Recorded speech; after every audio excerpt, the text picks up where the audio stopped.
Si tú no tienes objetivos claros de cuáles son esas tareas que van a hacer realmente la diferencia en tu empresa, probablemente te vas a distraer. Yo creo que la inteligencia artificial está aquí para potenciarnos. No creo que esté aquí para sustituirnos. Hay ciertas habilidades que las inteligencias no tienen. Pensamiento crítico, liderazgo, comunicación efectiva, trabajo en equipo. Eso no lo tiene la inteligencia artificial. Hay un indicador de Microsoft que para 2025 hay 10 millones de vacantes en América Latina. Se avecina una oportunidad grandísima para quien se ponga las pilas. Hoy está. ¿Cuánto puede ganar una lista de datos? $1,500. ¿Y cuánto puede tardar en formarse? 4 meses. 4 meses solo. El contraste entre educación tradicional y educación 4.0 es muy evidente. También creo que la dedicación es más importante que el talento. La dedicación nunca falla, el talento sí puede fallar. Cuando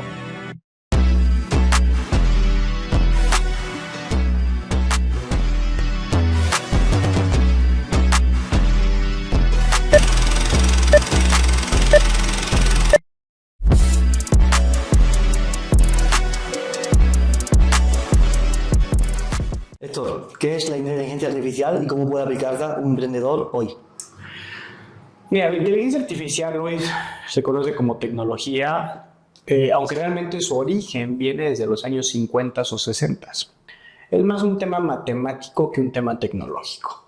Vale. Lo que pasa con la inteligencia artificial es que son algoritmos que nos ayudan ya sea a automatizar tareas o a predecir cosas que podrían suceder en algún momento. Y eso es lo que hoy estamos viviendo como realmente inteligencia artificial. ¿Por qué existe la inteligencia artificial hoy y no existía en los 50? La gran diferencia que tenemos en todas estas décadas es que hoy tenemos un gran nivel de procesamiento. Si nosotros regresamos a los años 80, 90, teníamos estos disquetes de 3,5, de 5 1/4. Después pasamos a los DVDs o los CDs y después pasamos a los Blu-rays. Sí. Y hoy tenemos una gran forma de almacenar información en la nube brutal. Sí. Y si a eso le agregas que hoy tenemos un nivel de procesamiento muy alto, que tareas que antes se tardaban muchos minutos en hacer, hoy las tenemos en milisegundos, es lo que nos da como resultado que hoy podamos tener inteligencia artificial. Estos algoritmos existían desde hace muchísimo tiempo, pero hoy, con todo el procesamiento, podemos empezar a utilizarlos. Ahora, ¿qué debería hacer un emprendedor con todo esto? Sí. Pues mi consejo es, todos los días deberías de estar probando una nueva inteligencia artificial para entender cómo te puede ayudar a tu empresa o a tu emprendimiento, cómo puedes automatizar cosas o cómo puedes generar valor a través de estas herramientas. Son las dos cosas en las que te tienes que meter. Ya sea, si es algo cíclico, lo automatizo. Si es algo que me puede generar un diferenciador, lo implemento para generar valor. Hoy, con todas las herramientas que hay allá afuera, todas tienen una prueba gratuita. Todas, lo único que necesitas es hacer una cuenta y empezar a probarla. La que veas que te funciona y que te resuelve algo, esa es la que tienes que empezar a ocupar todos los días. Has dicho que ya se aplicaba desde los años 50. ¿Cómo se implementaba la inteligencia artificial en los años 50? Eran algoritmos matemáticos realmente en papel, realmente estos físicos o estos matemáticos de profesión, pues hacían todas las correlaciones y las llevaban a niveles extremadamente complejos, en donde ellos entendían cómo una cosa se podía relacionar con otra. El resultado era mucho más pequeño de lo que hoy nosotros podemos ver, porque la cantidad de información que ellos utilizaban pues claramente era de un tamaño muy significativo a lo que hoy realmente podemos utilizar. Pero el fundamento es exactamente el mismo. Y a día de hoy, si el emprendedor comienza con ChatGPT, iba a decir, con ChatGPT porque es la más conocida, ¿qué inteligencia artificial recomendarías al inicio? Mira, ChatGPT es muy noble.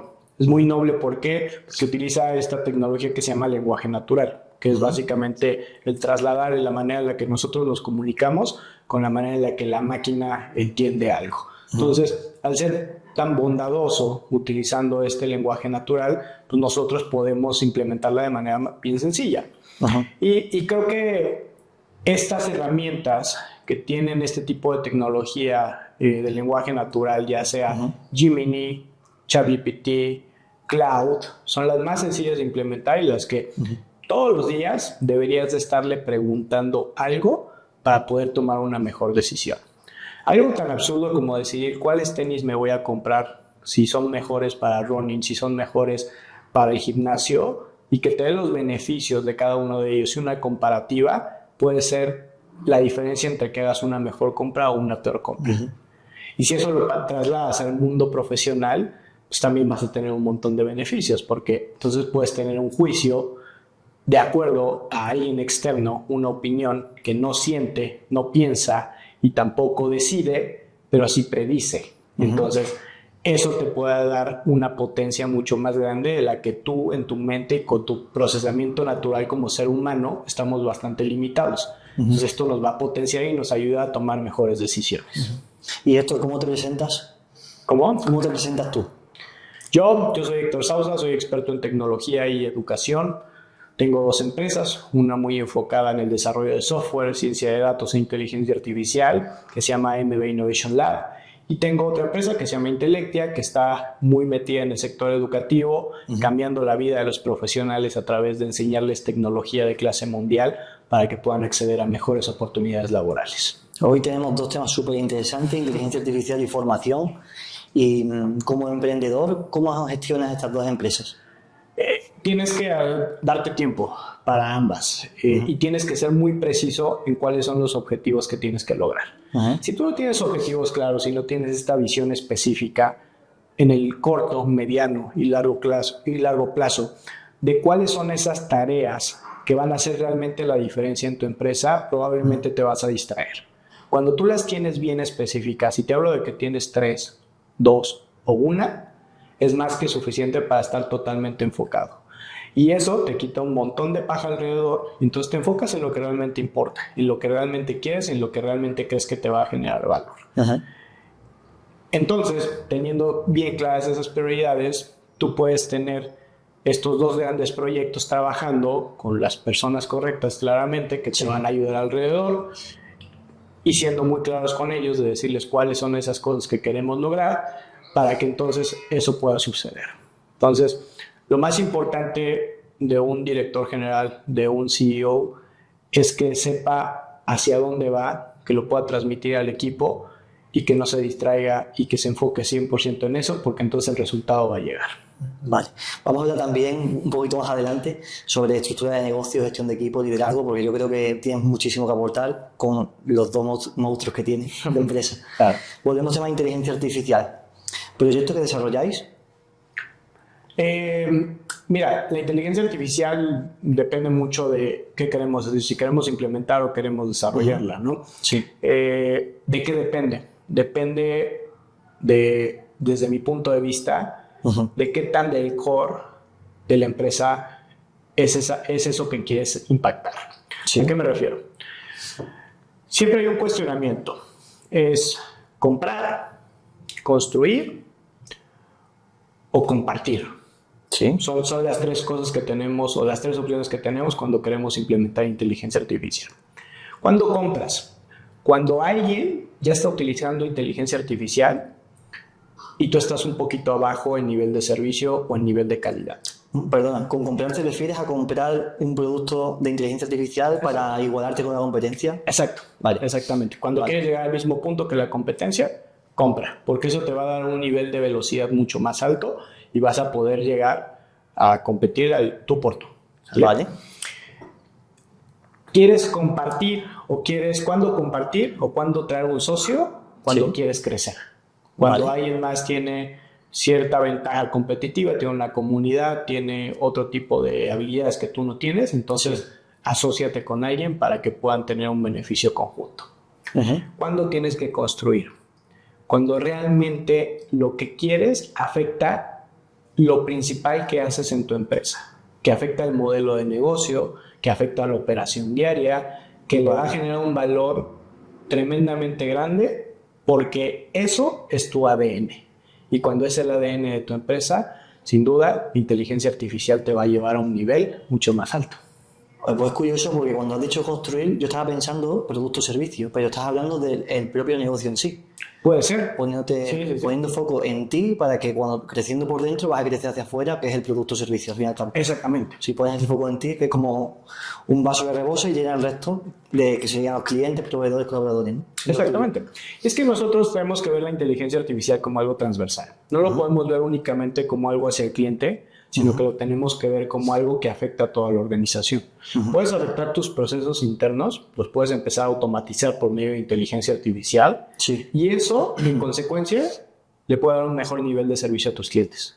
¿Por qué? Porque tal vez los vas a atender más rápido, porque vas a tener menos trabajo operativo, porque les vas a dar una respuesta mucho más eficiente.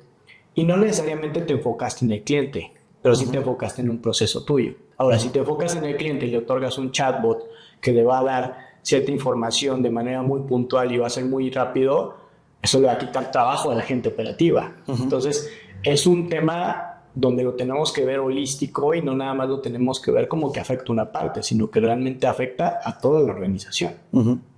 ¿Y qué proyecto habéis desarrollado que el propio cliente te haya dicho esto, si no hubiéramos hecho esto, estaríamos fuera de mercado? O incluso otro proyecto que te diga que hemos desbancado la competencia gracias a la inteligencia artificial. Mira, hay varias cosas que tenemos que tomar en cuenta. Varios clientes quieren llegar a hacer inteligencia artificial y de repente no tienen las condiciones para poder lograrlo. Y eso es muy importante que lo pongamos en la mesa. Ahorita te doy ejemplos. Algo tan sencillo como decir, oye, quiero saber en qué época del año estoy vendiendo más de cierto producto. Esa pregunta, aunque parece bastante sencilla, puede conllevar un montón de cosas alrededor. Entiendo por la dimensión de la empresa. No estamos hablando de una empresa pequeña, un e-commerce pequeños, que entras en estadísticas y ya sabes. Una empresa, 15 sucursales, todas en diferentes localidades de un país. Y teniendo más de 400 productos. Bueno, ya la pregunta se vuelve bastante relevante. En este caso, era una empresa que vende pan, una panadería. Y nos preguntaba, oye, Héctor, ¿cómo le hacemos para saber si vendo más pan cuando llueve? Bueno, pues vamos a empezar a investigar cómo le hacemos, ¿no? ¿Tú qué pensarías? ¿Se vende más o se vende menos cuando llueve? Bueno, está ahí. Voy a decir que sí, que se vende mal. Digamos que sí. Ok. ¿Sabes? Lo que hicimos fue bien sencillo. Tomamos los registros de lluvia de aquí de los nacionales, porque hay un registro de lluvia. Tomamos las ventas de pan y hicimos algo que se llama correlación, que es el algoritmo más sencillo que existe para ciencia de datos y para inteligencia artificial. Correlacionamos las dos y las graficamos. Y vimos cómo había una relación entre el pan y el agua. El resultado fue que no había absolutamente ni una sola relación, no se vendía absolutamente nada si llovía más. ¿Por qué? Porque te quedas en casa. No sales. Se te antoja más, probablemente, pero no quiere decir que vayas a comprarlo. Entonces, la respuesta pues fue esa y nos dio bastante información. Ahora, el tema no termina ahí, porque entonces encontramos cuáles eran los productos que más se vendían, qué producto se vendía con qué otro producto. La venta cruzada. Venta cruzada, que antes no lo sabían. Entonces generamos un paquete que hoy sigue vendiéndose y que es un gran ingreso para la empresa, de ciertos productos que se venden mucho en conjunto y que la gente los empieza a comprar. Pero aún así encontramos algo más interesante. Encontramos que había más de 80,000 ventas en menos de 5 minutos. 80,000 ventas en menos de 5 minutos. Sí. Estoy hablando que era un restaurante que atendía 300 personas, pero tenía 80,000 ventas en 5 minutos. Obviamente vendía pan. ¿Cuál fue lo que encontramos? Que esa gente solo iba a comprar pan y se lo llevaba a su casa. La panadería era muy buena. Entonces, ¿qué hizo el director general? En lugar de poner restaurantes gigantescos, ahora lo que está haciendo es un concepto de cafetería para que la gente simplemente vaya a poner pan. ¿Qué es lo que genera eso? Un monto de inversión mucho menor, una escalabilidad mucho más grande y sabe perfectamente qué productos tiene que vender, en qué lugar. Eso no lo hubiera sabido si no se hubiera preguntado si vendía más pan cuando llovía. Entonces, esto de la inteligencia artificial y de la ciencia de datos es solamente una puntita de todo lo que puede generar y de todo el cambio organizacional que puede haber en una empresa a través de simplemente empezarte a cuestionar qué es lo que está pasando en tu organización. Tenemos otro ejemplo de una empresa que estaba intentando revolucionar la industria de los seguros de automóvil.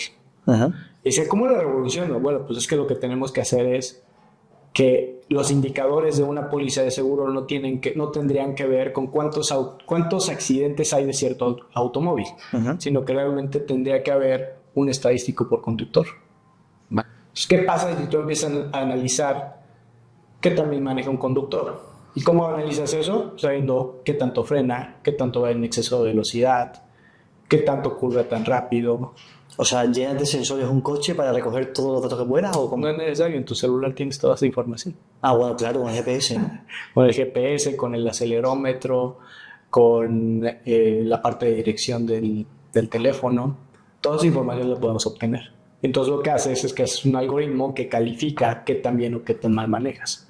Y en base a ese algoritmo, tú podrías obtener una póliza de descuento de acuerdo a tu... Claro. A tu realidad. A tu realidad, pero es tu propia realidad, no tiene que ver con la de todos los demás. Entonces, claro, lo bueno es que haces un producto ideal para cada tipo de conductor, que no es un paquete para X personas que al final cuando generalizas... Claro, incluso lo puedes unificar. Si ves que alguien no sale mucho, que siempre está en las mismas zonas, probablemente no necesita una cobertura tan amplia. Entonces, ese es el tipo de cosas que nos ayudan. Ahora, ¿cómo logramos todo esto? Para esto necesitamos tener varios pasos previos. Primero es estar digitalizado. Hay empresas que llegan conmigo y me dicen, oye, Héctor, es que quiero saber, el ejemplo del pan, ¿no? ¿Cuánto vendo más? Si hace calor, si hace frío. Pero tienes tus notas en papel, para mí va a ser imposible que yo te pueda ayudar. Claro. Necesitas al menos un punto de venta, ¿vale? Después de tener eso digitalizado, necesitamos tener una buena base de registros. Para mí, si yo no tengo al menos 2 años de información, probablemente no te voy a dar mucho valor. Necesito tener un muy buen banco de datos para darte información. Después, debes de tener cierta estructura que te ayude a que alguien sea responsable de ese proyecto y que le des continuidad y que le des seguimiento, si no tampoco funciona. Y finalmente, toda la data que obtengamos, todos los indicadores, pues toma decisiones con ella, porque de nada va a servir que tengas todo este ejército atrás si no vas a cambiar nada en la organización. Entonces, esto es bien importante que todas las empresas lo tomen en cuenta, más las que van naciendo. Si van naciendo, procura ser digital, procura ya empezar a tener todos estos procesos. Siempre hay una herramienta ahí, un CRM, un RP, un punto de venta que te va a ayudar. Y desde el principio implementala, porque la información que estás obteniendo desde el día de hoy a mañana, pasado mañana, en 2 años, 3 años, va a ser bien valiosa. Porque eso te va a describir muchísimo del crecimiento que vas a tener. Dicen que la inteligencia artificial sustituirá la creatividad humana. Otros dicen que la potenciará. ¿Qué piensas tú? Yo creo que la inteligencia artificial está aquí para potenciarnos. No creo que esté aquí para sustituirnos. Y es que, si bien hoy la inteligencia artificial tiene algo muy interesante, y a diferencia de otras revoluciones que hubo, como la revolución industrial o como el Internet, que fueron menos creativas, que las inteligencias o el resultado de estas grandes olas que hubo le pegaron a otro tipo de empleos. Hoy le está pegando mucho la industria creativa. En el sentido de que puedes hacer una imagen, puedes hacer un copy de redes sociales, puedes hacer muchas cosas ahí que te hacen más eficiente. Sin embargo, hay ciertas habilidades que las inteligencias no tienen. Tema de pensamiento crítico, el tema de liderazgo, comunicación efectiva, trabajo en equipo, eso no lo tiene la inteligencia artificial. Y eso como humanos sí lo tenemos. Entonces lo que tenemos que empezar a trabajar son este tipo de habilidades suaves o power skills, que es como se les llama hoy, para que realmente puedan ser un diferenciador importante dentro de tu carrera. Te voy a poner un ejemplo. De nada sirve que hagas con ChatGPT el perfecto pitch de tu empresa y que con otra inteligencia, con Adobe Firefly, hagas las imágenes más fregonas que te puedas imaginar y es una presentación espectacular y llegas y tienes las manos en la bolsa presentando y hablas muy tímido. De nada sirve. Es más importante el cómo que el qué. Claro, Exactamente. Alguien que va a llegar con un PowerPoint tal vez improvisado, pero da una presentación espectacular, engancha con un inversionista, probablemente le va a ir mucho mejor. Eso. Pero al que trajo la presentación y además hizo la presentación espectacular, seguramente le va a ir de maravilla. Eso. Entonces, ¿cuál queremos ser? A ver, claro, la combinación, por supuesto la combinación. Exactamente. Pero tienes razón que está puesto mucho el foco en la inteligencia artificial cuando la implementación de la inteligencia artificial se va a volver fácil, porque al final se generaliza. Lo difícil va a ser que tú sepas gestionar un equipo de 5 personas, que sepas gestionar un despido, que sepas gestionar una motivación, Sí. el factor humano. Claro. Porque el resto al final se irá comiendo. El análisis de datos te lo dará la inteligencia artificial. Sí, la parte dura cada vez la vamos a ver menos, pero la parte power la vamos a ver mucho más. O la tenemos que ver mucho más. Entonces, hay algunos principios importantes en la inteligencia artificial y hay dos que me gustan mucho. El primero es, hoy estamos utilizando la peor inteligencia artificial que vamos a conocer. Claro, pues estamos en los inicios, ¿no? Porque está mejorando todo el tiempo. Y todo el tiempo vamos a ver una mejor versión y si la entregamos va a ser mucho mejor. Y el otro que me gusta es, siempre hay que ser el humano en la mesa. Siempre hay que ser el que decide. Siempre hay que ser esa persona que tiene ese pensamiento crítico para cuestionarlo el resultado que te da la inteligencia artificial. Porque no todo lo que dice es verdad. Y tenemos que ser este pensamiento que va más allá de simplemente copiar, pegar y ahí se va. Y Claro. realmente ser críticos con lo que está pasando. No es buscar la mejor respuesta de la inteligencia artificial, sino hacer la mejor pregunta, También, ¿no? sí, claro. La ingeniería de prompts, ¿quién se iba a imaginar que alguien iba a tener un trabajo metiendo prompts en una inteligencia artificial para entrenarla? Yo creo que es como lo que vimos hace muchos años de quién se iba a imaginar que a alguien le iban a pagar por estar en Facebook. O sea, hoy tal vez lo vemos muy común, mañana el trabajo más común va a ser ingeniería de prompts para entrenar inteligencias artificiales. Claro, las personas que no conocen lo que es un prompt y un ingeniero de prompt, ¿puedes explicarlo? Un prompt es simplemente la frase que tú le vas a poner a una inteligencia artificial para preguntarle algo. El entrenamiento se refiere a decirle esto es correcto, esto es incorrecto, dame más información porque vas muy bien o mejor vente por acá porque esto es lo que yo necesito. Es simplemente darle retroalimentación correcta para que la inteligencia vaya aprendiendo y limitándole un contexto donde realmente ellos se pueden mover. Eso es un prompt y eso es la ingeniería de prompts. Vale, cuando se piensa en ingeniería, se piensa en una carrera, una formación bastante compleja y técnica, y el prompt, por definición, es redacción de texto. ¿En dónde está a nivel de dificultad ser ingeniero de prompt? Es complejo porque saber preguntar no es tan fácil como a veces pensamos.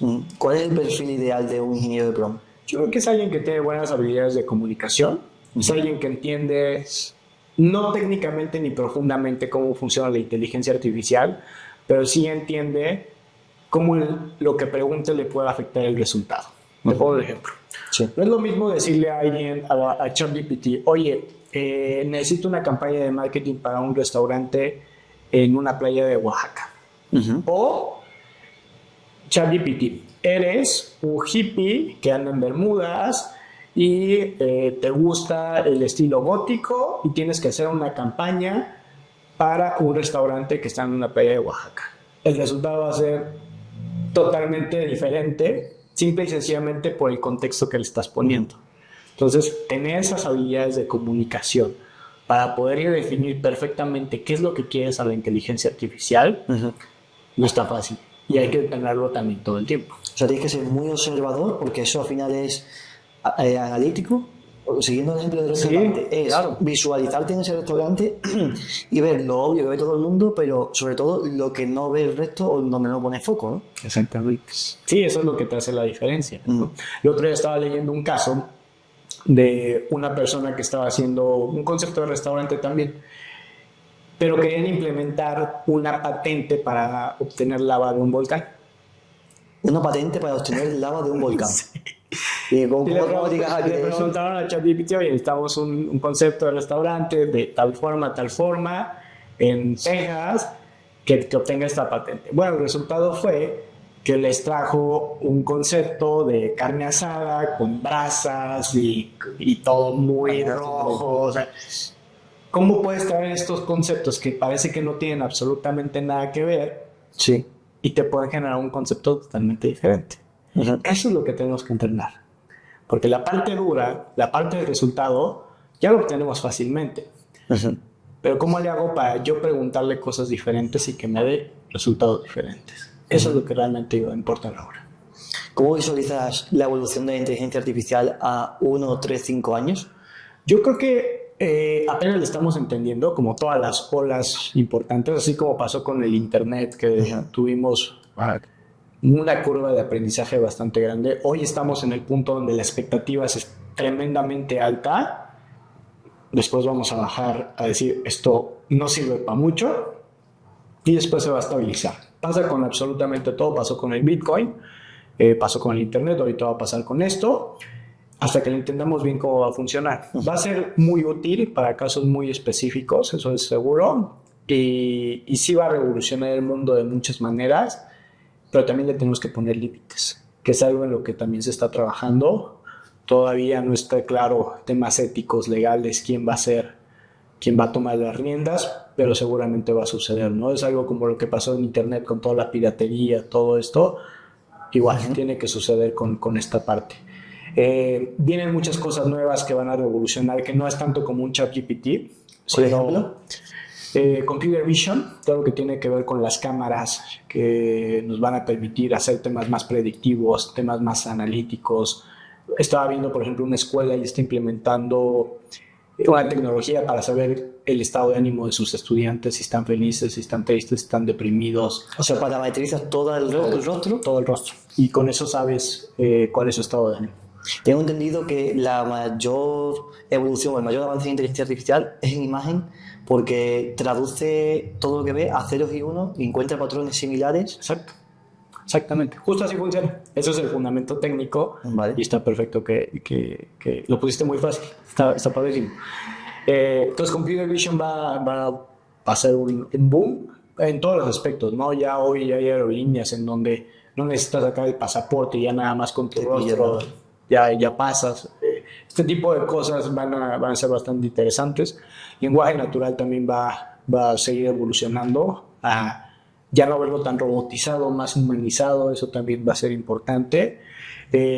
Temas de audio también vamos a ver muchísimos avances. Es impresionante que hoy, con un minuto de voz clara que tengas de cualquier persona, puede ser que diga lo que sea prácticamente. Eso también va a evolucionar mucho. Y creo que también va a evolucionar en temas de robótica. Hoy tenemos robótica colaborativa en muchos lugares. La robótica inteligente prácticamente va a volar la cabeza en todas las fábricas. Hablemos, por ejemplo, del robot de Tesla. El robot de Tesla es un gran avance, y yo creo que los humanoides son estos robots de forma humano, son el futuro. Creo que sí, pero nos faltan unos 20 años, yo creo, para que eso pueda ser más realidad. Pero está poniendo los fundamentos de algo que simple y sencillamente lo que hoy son trabajos de fuerza, probablemente van a ser todos bastante reemplazados por este tipo de habilidades. Pero es el mismo punto, por eso la importancia de tener que entrenar estas habilidades también suaves. Estas habilidades de pensamiento crítico, colaboración, creatividad, innovación, liderazgo. Eso es importantísimo. ¿Y cuál es la misión de tu empresa? Misión y visión. Mira, en Intellectia lo que nosotros queremos es dar estas habilidades, tanto hard como soft, para que la gente pues, pueda tener mejores oportunidades laborales. En el sector tecnológico hay un indicador de Microsoft que para 2025 hay 10 millones de vacantes en América Latina. Son muchísimas. Y realmente no sabemos de dónde nos vamos a cubrir. Entonces nosotros estamos muy enfocados en proveer de estas habilidades que son necesarias. 10 millones de oportunidades de trabajo de algo específico relacionado con tecnologías de información. Vale, o sea que se avecina una oportunidad grandísima para quien se ponga las pilas. Hoy está. Hoy quien sepa inteligencia artificial, quien sepa programarla, quien sepa el fundamento matemático, quien sepa la parte del negocio, puede tener unas oportunidades brutales. El otro día estaba viendo una vacante en OpenAI de un ingeniero de inteligencia artificial. Claramente pedían un currículum bastante robusto, muy grande, de muchos años de experiencia, pero más o menos el sueldo estaba en $740,000 al año. Sí, hay muchos emprendedores que se pasan la vida emprendiendo y no ganan la mitad. Exactamente. Y una sola persona. Sí. Entonces, ahí te das cuenta del nivel de oportunidad que existe en el sector tecnológico. Es altísimo. Y lo que nosotros queremos hacer es formar a estas personas y darles estas habilidades, estos conocimientos en programación, experiencia de usuario, en ciencia de datos, en inteligencia artificial, para que puedan tener una mejor calidad de vida. ¿Y cómo colocas tú a México en este tablero de inteligencia Es artificial? importantísimo porque ya estamos viendo muchos casos donde Estados Unidos, que es nuestro vecino más cercano, el talento ya se lo está llevando. No se lo está llevando, está trabajando remotamente, que es incluso mejor para ellos porque es como si ganaran en una empresa americana trabajando aquí en México desde su casa. Claro, buscan como el término medio, es decir, no pago en Estados Unidos, pago lo que se paga en México, estoy en México y estoy ganando lo que se gana en Estados Unidos. Entiendo que habrá como un término medio, no será lo mismo que contratar en Estados Unidos porque si no llevarían allí, pero al final los dos ganan, uno paga menos, otro gana más. Exactamente, sí, es correcto, correcto. Y no solo en México, está pasando en muchos países latinos. Tiene que ver con muchas cosas, el tema de China, el tema de India, que estamos en el mismo uso horario, que estamos muy cerca, estamos a 3 horas de vuelo. Entonces México se vuelve un aliado muy importante. Independientemente de que aquí en México se está desarrollando también mucha tecnología. Ajá. Y que toda esa tecnología está impactando también en los servicios que estamos viendo todos los días.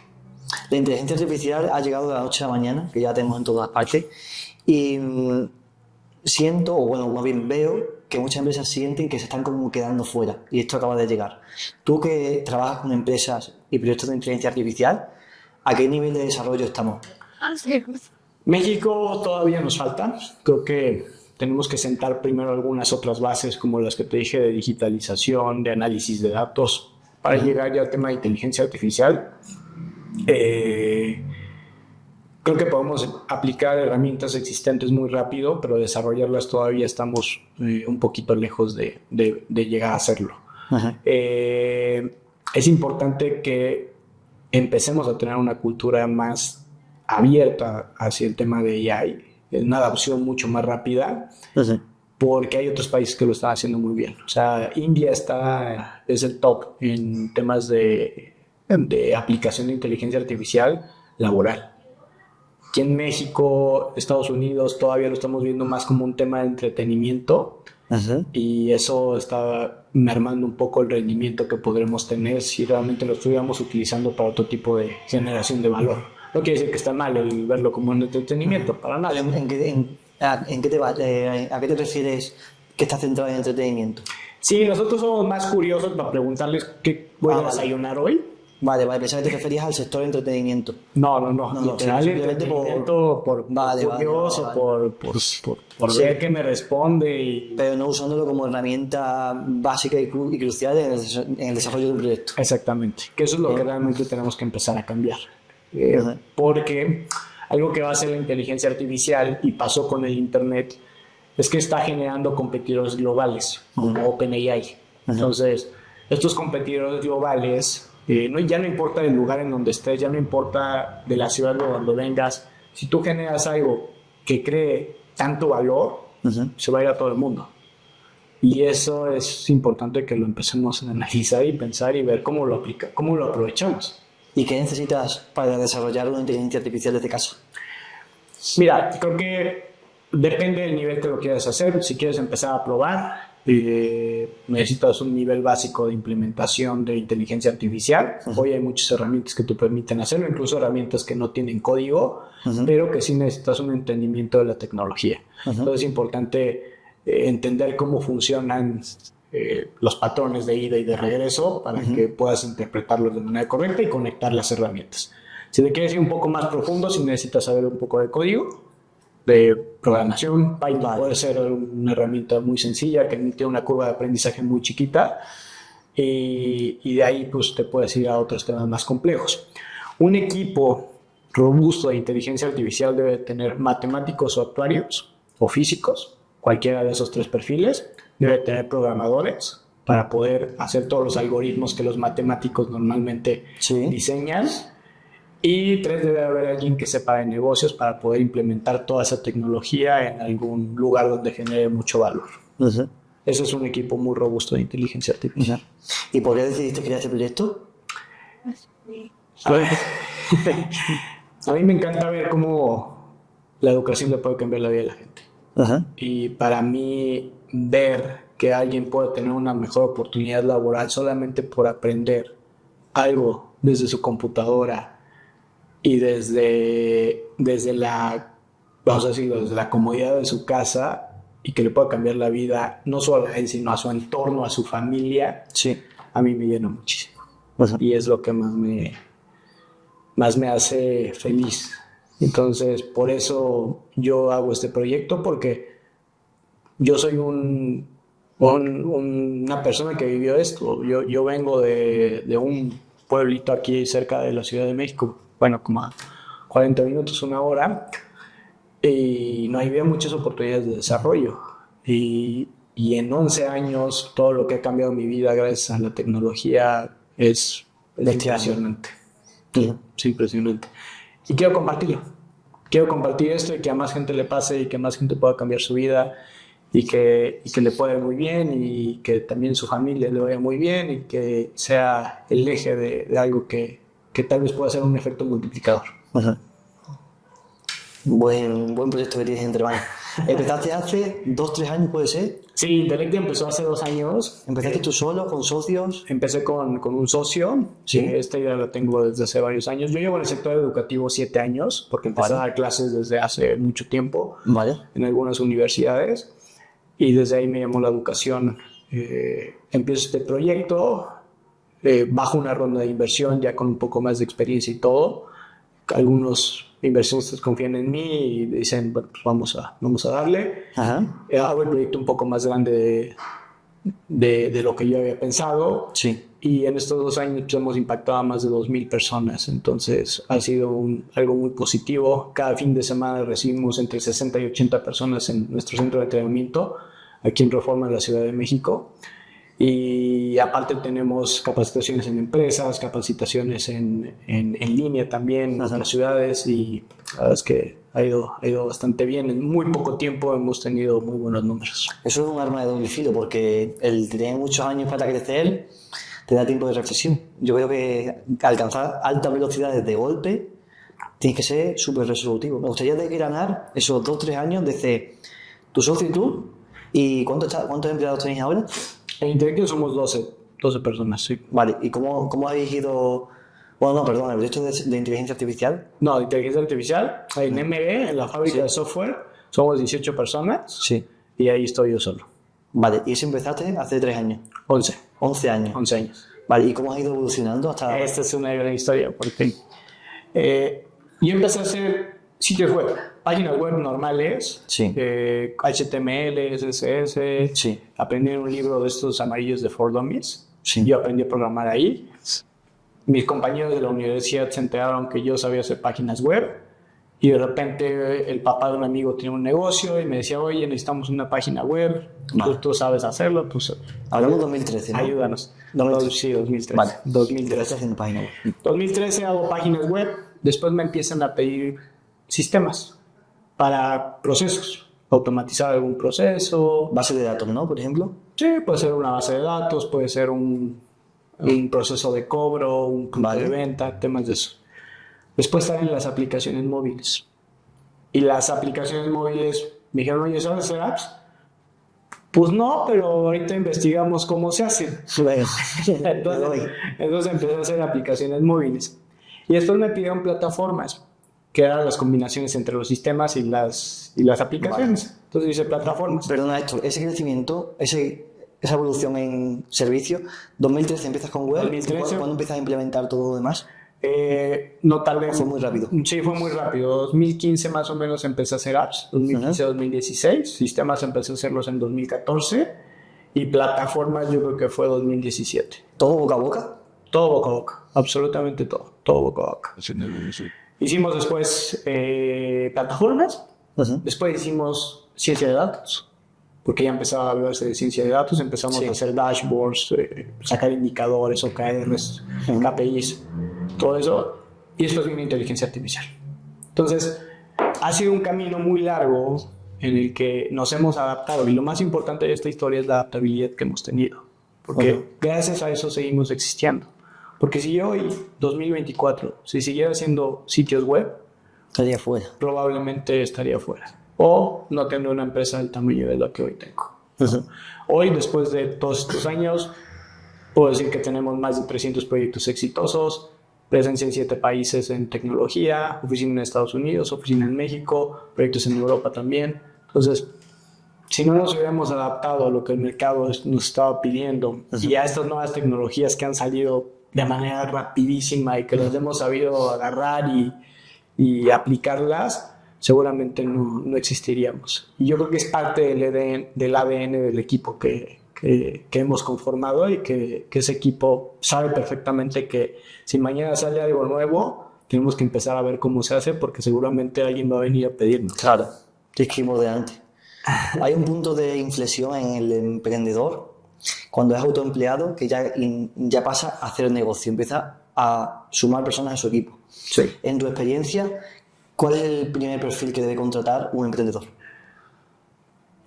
Depende del emprendedor y de las habilidades que tenga. O sea, si el emprendedor es muy buen vendedor y es muy bueno para las relaciones públicas, pero técnicamente es un tanto deficiente, mejor contrata a alguien que te pueda ayudar en la parte técnica, que en este caso fue el mío. O sea, yo me encargaba mucho y me sigo encargando de relaciones públicas, me sigo encargando de las ventas y de la dirección general, pero ya el nivel técnico que tiene mi equipo es mucho más alto de lo que yo sé.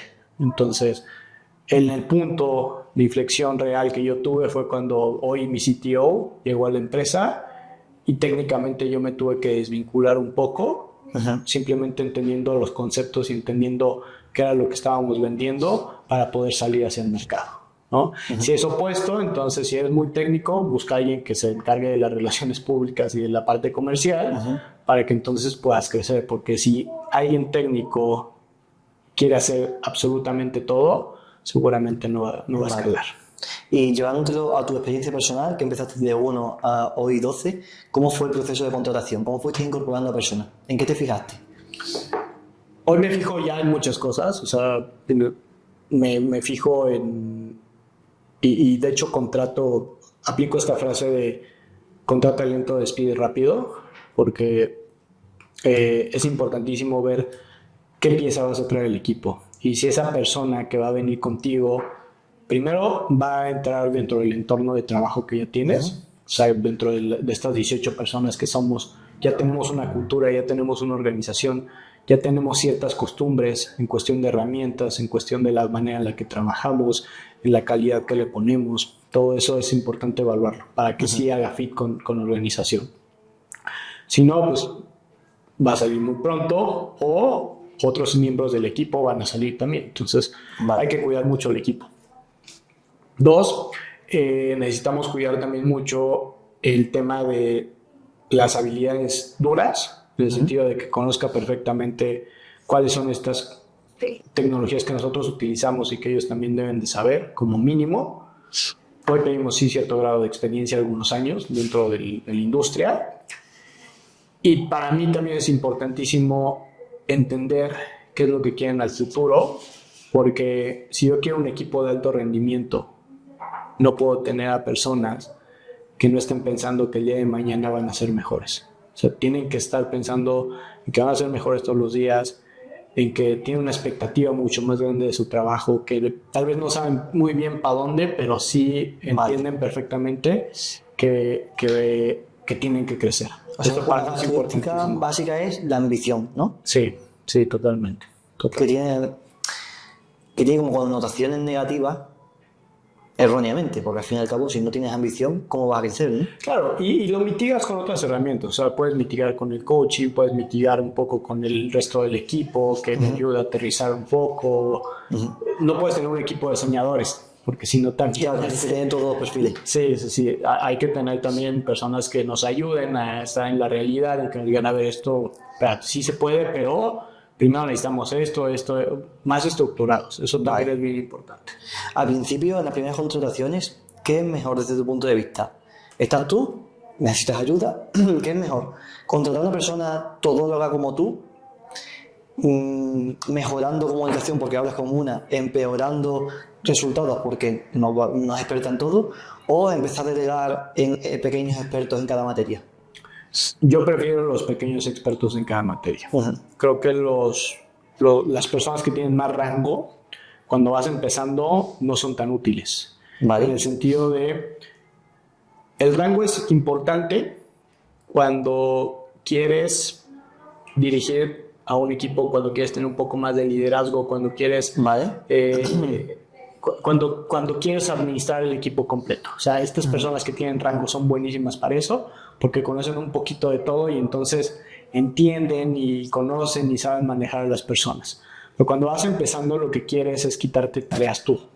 Entonces, si tú te quitas tareas, te puedes enfocar más a lo que realmente genera valor a la empresa, tú mismo puedes empezar a hacer ese diferenciador grande, ¿no?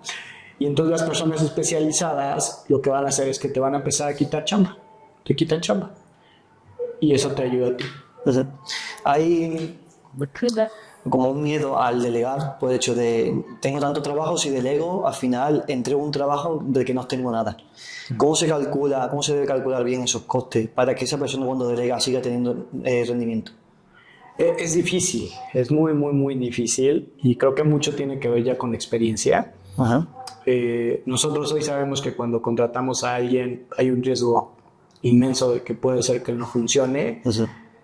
Intentamos ser el mejor filtro posible para que sí pueda funcionar y intentamos darle las herramientas y que el equipo también lo vaya haciendo el onboarding de la manera más eficiente posible. Pero al final siempre hay un riesgo de que no funcione, ¿no? Es difícil poderte dar una métrica tal vez, pero lo que yo sí creo es que es importantísimo que las personas que tú contrates puedan sentirse cómodas con lo que están haciendo, que puedan sentirse a gusto con su trabajo y que las pongas a hacer lo que realmente tienen que hacer.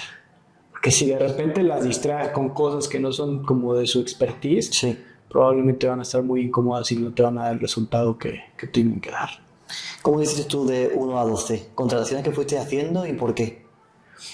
Mira, en nuestro caso, como fue un tema mucho de recomendación en parte de la venta, y yo hago esta tarea todavía, no decidí crecer el equipo comercial. Hoy ya lo estamos haciendo, apenas después de 11 años. Sí, pero lo último, lo que tú eres el crack, que no te ha hecho falta hasta ahora, ¿no? Exactamente.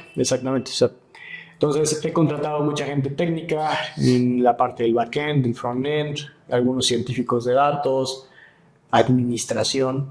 La administración yo creo que fueron de las primeras cosas que contratamos. O sea, temas de finanzas, contabilidad. ¿Por qué? Porque yo lo detesto.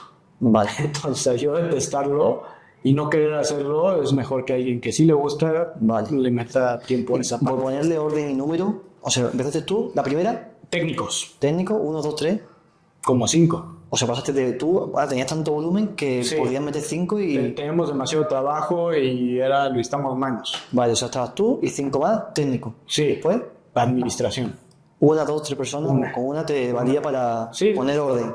Sí, pues administración, pero en la parte de dinero, facturas, todo esto, sí, porque ya entre más clientes tienes...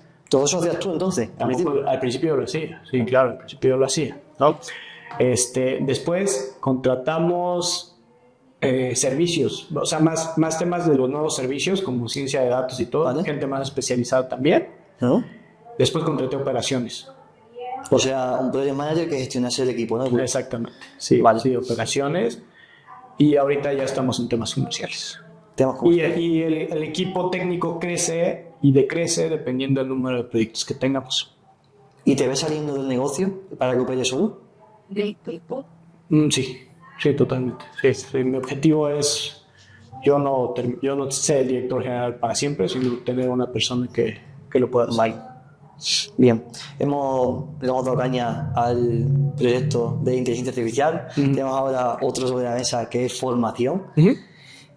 ¿Cómo empezaste? Bueno, descríbelo si quieres y ahora entramos. Sí, Intellectia, como hace rato lo dije, es una academia que le da estas habilidades técnicas y suaves a los profesionales que buscan impulsar su carrera profesional a través de la tecnología, ¿no? Damos esta serie de skills que son programación, ciencia de datos. Está muy ligado porque yo veo todas estas necesidades en la fábrica del software. Me cuesta mucho trabajo encontrar talento que tenga las capacidades correctas. Bueno. Y la única solución que yo encontré en su momento fue, ¿por qué no lo capacito yo? Ya tengo la capacidad en la fábrica de empezar a formar, pues vamos a empezar a hacerlo. Entonces, este proyecto, digo, es tan noble que le cambia la vida a la gente por el tipo de empleos que hay allá afuera. Y yo solo pues, no me doy abasto, pues, hay mucha gente allá afuera que necesita este tipo de profesionales. Y entonces es ahí donde creo que hay un potencial gigantesco. Eso es donde estamos trabajando. ¿Qué base de estudios debe tener una persona que quiera estudiar con Intellectia? Hoy no hay un perfil, digamos, específico, a menos que quieras entrar al path de ciencia de datos, que sí es muy técnico. Pero si quieres ser un analista de datos o un ingeniero de datos, una persona que esté utilizando información todos los días, y dígase un Excel, dígase una base de datos en MySQL, SQL o cualquier otra base de datos, o que maneje un repositorio de información, esa persona puede ser un analista de datos. ¿Por qué? Porque hoy ya las herramientas no necesariamente necesitan código para poder utilizarlas y que puedan generar un montón de valor dentro de la organización. Ahora, si tú quieres ser un científico de datos, un experto en inteligencia artificial, eso ya es otra cosa. Que ya necesitas una base matemática fuerte para poder entender qué es lo que sucede con los algoritmos, una base de programación para que puedas aplicar esos algoritmos y una base de negocio para que puedas entender cómo eso funciona en el mundo real. Vale. O sea, tiene formaciones para que el que parte de cero pueda tener un puesto laboral, que puede ser, por ejemplo, que parte de cero, ¿qué puesto laboral puede tener? Un analista de datos, que es la posición más buscada en todo México. O sea, la puerta de entrada es súper grande. Muy grande, muy grande, muy grande. ¿Cuánto puede ganar un analista de datos? $1,000, $1,500 mensuales. ¿Y cuánto puede tardar en formarse? 4 meses. 4 meses solo. O sea, que yo creo que es por falta a lo mejor de conocimiento de saber estas oportunidades muchas veces, ¿no? Exactamente. Sí, puede ser muy rápido, muy rápido. Y luego los que son matemáticos, físicos, es una carrera más de... que ya vienen con esa base, que han llegado ahora, tienen esa base. Tienen que estudiar 6 meses o 1 año para volver. Sí, pero son formaciones hiper rápidas. Rápidas, sí. No son expertos, o sea, no son seniors, pero ya pueden acceder a un puesto de científico de datos bastante decente. Y para darle claridad a las personas que nos están viendo y que con esta información dicen yo me quiero formar con esto, ¿cuánto cuesta estas formaciones? Bueno, la analista de datos nosotros lo vendemos como en $600. Vale. El curso completo. Sí, es súper accesible. Muy accesible. Lo vas a recuperar en mes. Exactamente. Sí, es correcto. Sí, el costo-beneficio es grandísimo. Eso no hay duda. A nivel de tu propio negocio, ¿qué oportunidades ves de futuro con estas formaciones? Mira, nosotros estamos enfocándonos... Hoy atendemos a personas que ya están laborando y nuestro perfil es bastante evidente. Es alguien que ya pasó por la universidad 4 años y medio, que trabajó 2 años en algún lugar de becario, de trainee o de cualquier posición junior. Después pasó de 3 a 5 años en un puesto laboral un poco más alto y ahí es cuando llegan con nosotros. O sea, pasaron 4 y medio, 6 y medio, hasta 11 años y medio para que llegaran con nosotros, de 8 a 11 años y medio. Y ahí es cuando se dan cuenta de que existen estas oportunidades porque ya conocieron un poco más lo que hay allá afuera y cómo esto puede ayudarles.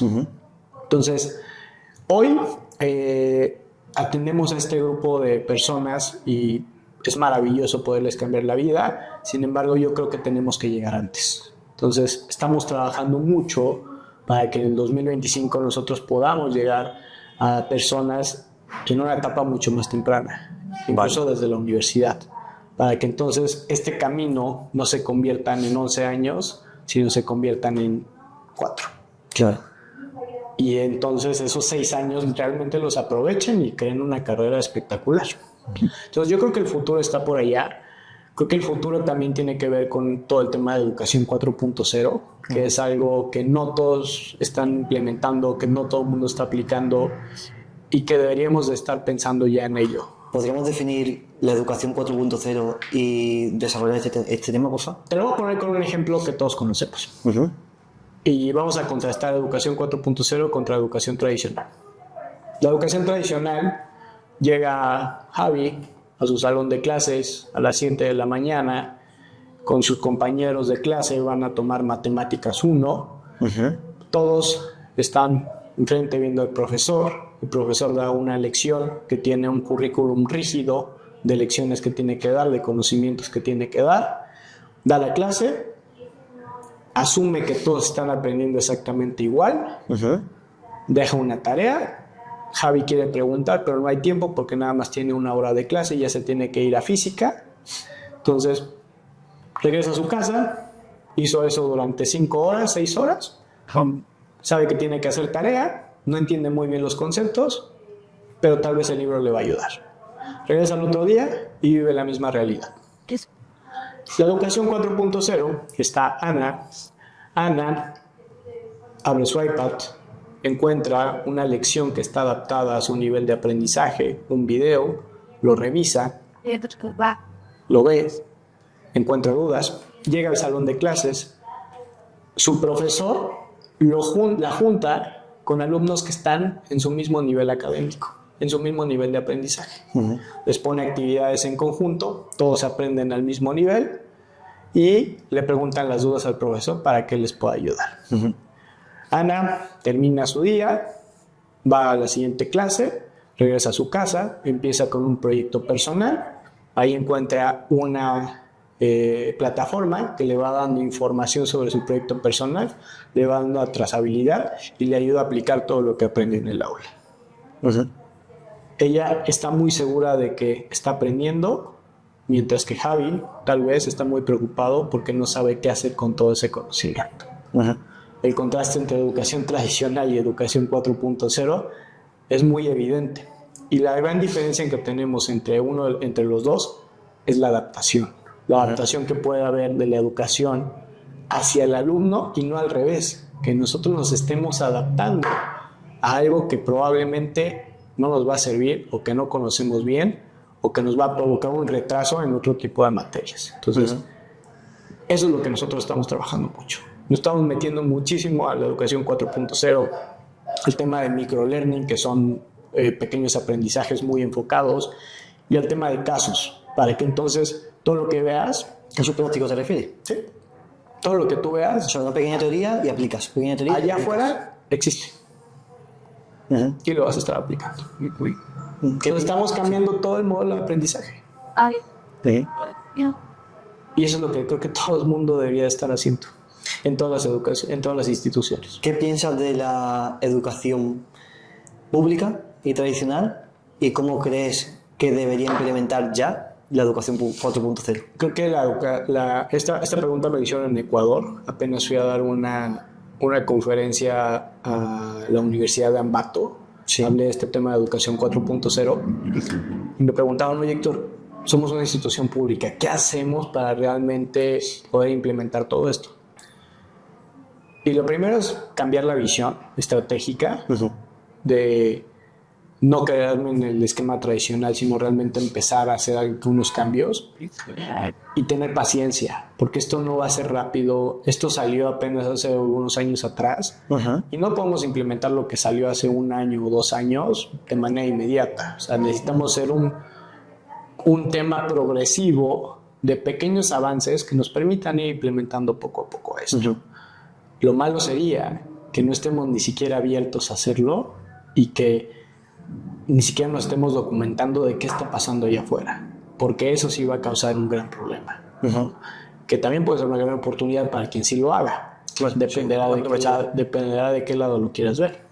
Pero creo que la respuesta en sí sería empezar a hacer pequeños esfuerzos que nos ayuden a cambiar. O sea, si tienes tus 7 de clases en el día, duran todas una hora, pero mándale material previo al alumno. Tal vez con eso pueda empezar a enriquecerse, ¿no? O agrúpalos en niveles de aprendizaje que sean similares, no que todos estén viendo exactamente lo mismo. Cumple con el temario, sí, pero intenta que el aprendizaje esté mucho más nivelado. Ese tipo de cosas que hoy se pueden hacer en el salón de clases y que el profesor puede empezar a implementarlas son las que se tienen que empezar a crear. La educación pública es sinónimo de educación tradicional y siempre por detrás, y más a día de hoy, con la implementación de tecnología, inteligencia artificial. Desde tu experiencia, ¿a ti se te acercan universidades públicas, colegios para hacer desarrollo? Porque se sienten como que ven ese mensaje desde fuera y se sienten frustrados por decir, no, es que yo no quiero esto, yo quiero estar a la vanguardia de...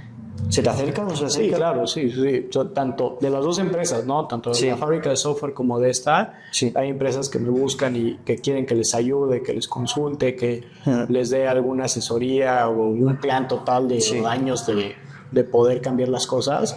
Y claro, que con gusto lo hago, ¿no? Al final del día, yo creo que la educación es tan importante que no puedo simplemente dejarla para mí. O sea, tengo que hacer que más personas puedan tener estas oportunidades y que realmente los modelos de aprendizaje cambien. Para mí, la misión más importante que tengo es impactar a millones de personas a través de esto y yo solo lo voy a lograr. O sea, necesito que más personas puedan empezar a utilizar este tipo de modelos y que también empiecen a cambiar paradigmas, porque yo también creo que la educación ya no va a ser presencial 100%.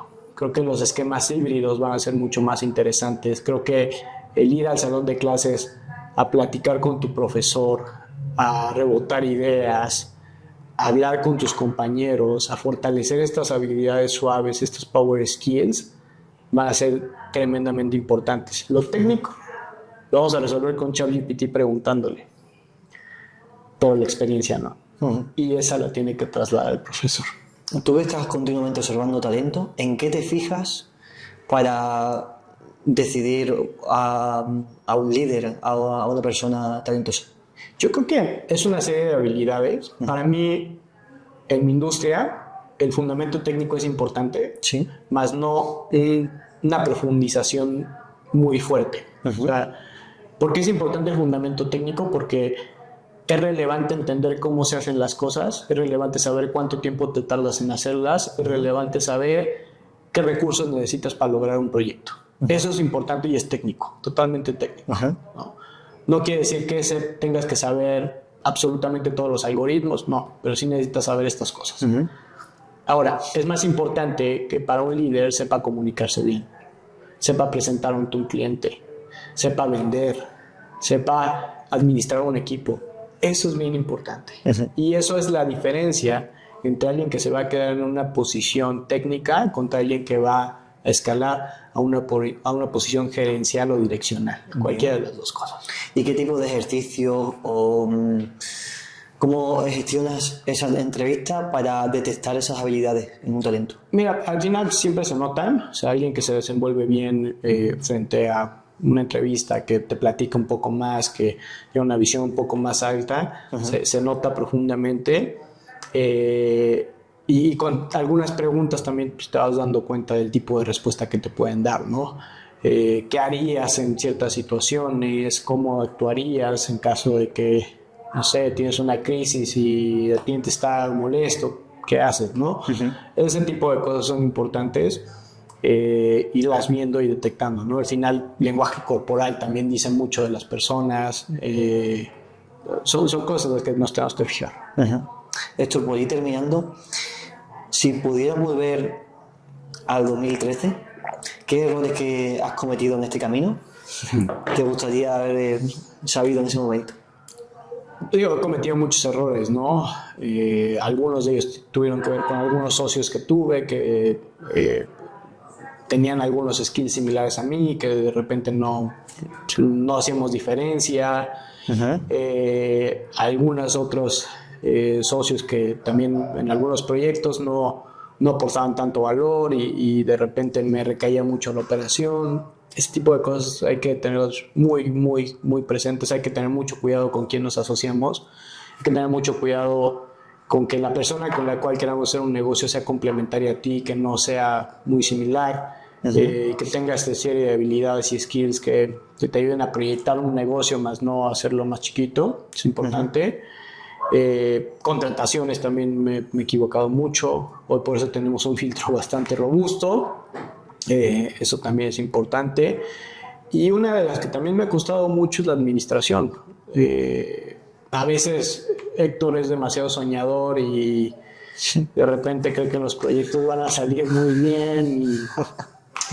Los emprendedores necesitamos una cuerdita, ¿no? En el tobillo para no flotar con el aire, ¿no?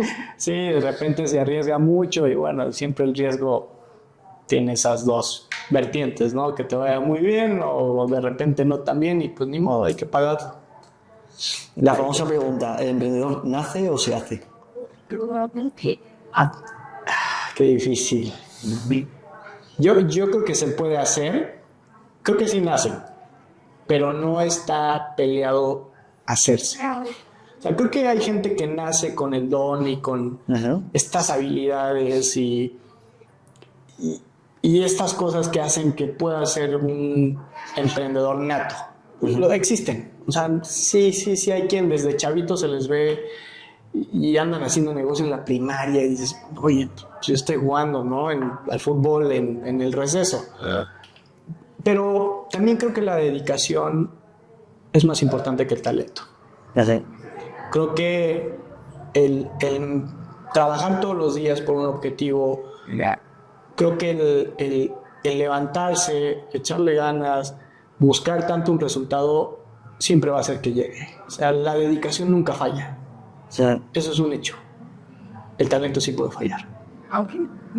Entonces, yo creo que te puedes ser un gran emprendedor, pero necesitas meterle muchísimo a leer, a aprender, aprender a recibir feedback, ser muy humilde con tus errores, abrazarlos y decir, pues me equivoqué y tengo que aprender de esto y tengo que salir adelante, a siempre seguirte preparando, aunque no quieras, seguir adelante y aunque tal vez la situación no esté bonita, pues ni modo, es lo que escogiste y es lo que tienes que tomar como esa parte de ese riesgo que yo tomé y lo tengo que asumir y se acabó. Ser muy responsable con ello y creo que al final abrazar todo eso te da resultado.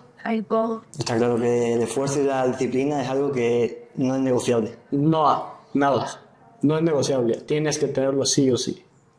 Para terminar con la entrevista, ¿esto es algo que te gustaría agregar? Gracias por la invitación, Javi. La verdad es que padrísimo hablar de estos temas. A mí me apasiona, me gusta mucho. De repente parece que estoy en una clase, pero pues es parte de lo que a mí me gusta enseñar. Y lo llevas dentro, al final te sale solo. Sí, que haya un fundamento de todo lo que estoy diciendo y gracias por la invitación. Estoy muy contento de estar aquí y entonces espero que a toda la gente que pueda ver este episodio se lleve algo que el día de mañana pueda aplicar y que mejore su vida. La verdad es que sí. Y abierto siempre a la comunicación. Yo las puertas abiertas para platicar con quien guste. Pues muchísimas gracias, Héctor. Gracias, Javi.